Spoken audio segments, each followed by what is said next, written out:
सभी दर्शकों को मेरा नमस्कार। दोस्तों, आज जिस टॉपिक पे बात करेंगे वो है मान सम्मान। ये मान सम्मान के लिए कबीर साहब कहते हैं कि मान सम्मान जगत में कुकर की पहचान, प्यार करे मुख चाटिए बैर करे तनहान।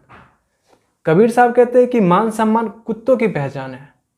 वो अगर उसको प्यार करते हो अगर तुम, तो तुम्हारे सामने पूंछ हिलाएगा, मुंह चाटेगा आपका।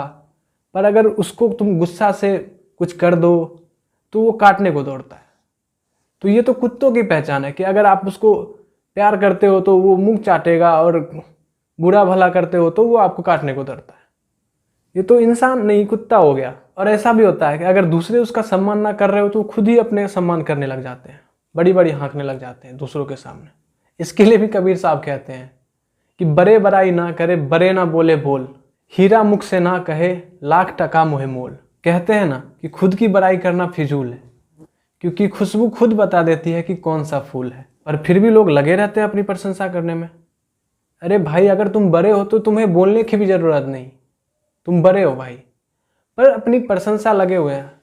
होता है क्या ना कि जब आप खुद भीतर से खाली होते हो तो दूसरों से मांगते हो कुछ। साधु संत कभी दूसरों की मान सम्मान की परवाह नहीं करते। उनका चाहे आप अपमान करो या उनका सम्मान करो, दोनों में वो समान रहते हैं, क्योंकि दूसरे उनको क्या सम्मान कर देंगे यार, वो खुद में ही भरे हैं।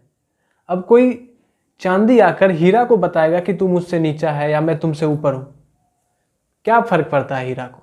पर मैंने सच्चे साधु संतों की बात करी है। आज के साधु भेष में जो लोग हैं उनको आप बस यार ही बोल के देखो, वो सारी इंग्लिश वही निकाल देते हैं।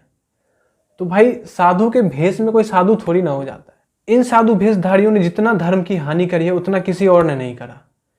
मैं किसी एक साधु की बात नहीं कर रहा हूं, आज जितने भी साधु के भेष में पाखंड जो रचते हैं उन सब की बात कर रहा हूं। साधु के भेष में जो पाखंडी लोग हैं, इन्होंने जितना धर्म का नाश करा किसी औरों ने नहीं करा। इन्होंने इतना अंधविश्वास और इतना पाखंड फैलाया है कि कोई नाम नहीं इनका। और यही सब देखते हैं हमारे युवा और कहते हैं कि ये साधु संत हैं तो मुझे धर्म नहीं चुनना, धर्म वर्म सब बेकार। क्योंकि ये इन्हें देखते हैं कि ये हमारे साधु संत हैं। भगवत गीता में भगवान कृष्ण ने कहा है कि जो बड़े लोग हैं जो वो करते हैं उसी का नीचे वाला अनुसरण करते हैं। अब ये इतने ऊंचे पद पे पहुंचे हुए हैं, इनको साधु संत का भेष धारण किया हुआ है इन्होंने, तो ये जो भी करेंगे, जो भी कहेंगे वही तो नीचे के लोग फॉलो करेंगे। तो इन्होंने जितना धर्म को नाश करा है और जितनी अंधविश्वास और पाखंड फैलाया है उतना किसी औरों ने नहीं फैलाया। और भगवान कृष्ण को आप तुम्हें माता चोपेता तुम्हें बंधुश्च सखा तुम्हें कुछ भी कहो यार, उनको बंधु कहो, सखा कहो, यार कहो, उनको बुरा नहीं लगता। पर इन साधु भेषधारियों में इतना अहंकार है कि मुझसे छोटा कोई मुझे यार बोल देगा। यही कारण है कि इन साधु भेषधारियों को देखकर सबके सब समझ रहे हैं कि यही धर्म है। असली धर्म तो ये है। असली धर्म दोस्तों यहाँ नहीं है, असली धर्म कहीं और है, असली संत कहीं और है। कभी वेदांत के पास जाओ, सच्चे संतों के पास जाओ, पाखंड का पर्दाफाश ऐसे करते हैं वो सब। भगवान श्री कृष्ण को दूसरे के मान सम्मान से क्या फर्क पड़ता है? उनका आप अपमान कर दो या सम्मान ही कर दो, क्या फर्क पड़ता है उनका यार। जब कौरवों और पांडवों के बीच युद्ध सुनिश्चित हो गया था कि अब युद्ध होगा, युद्ध नहीं टल सकता, तो भगवान श्री कृष्ण ने निर्णय लिया कि मैं खुद से एक बार शांति प्रस्ताव लेकर जाऊंगा। उनको ये करने से सब मना किया, बोला कि भगवान ना जाए, दुर्योधन बहुत हठी है, वो नहीं मानेगा, ऊपर से आपका अपमान भी करेगा। पर फिर भी कृष्ण तो कृष्ण है, वो धर्मपरायण थे, एक बार उनका भी जाना लाजमी था, इसलिए उन्होंने ये निर्णय लिया वहां जाने का।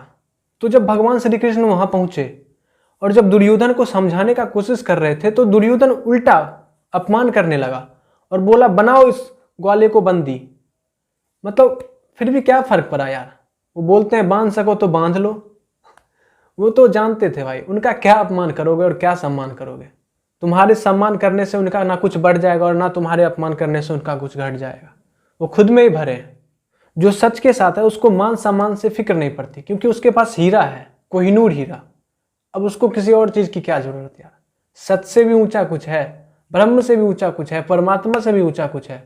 अब जिसके पास वही है उसको क्या फर्क पड़ेगा कि लोग उसको क्या कहते हैं।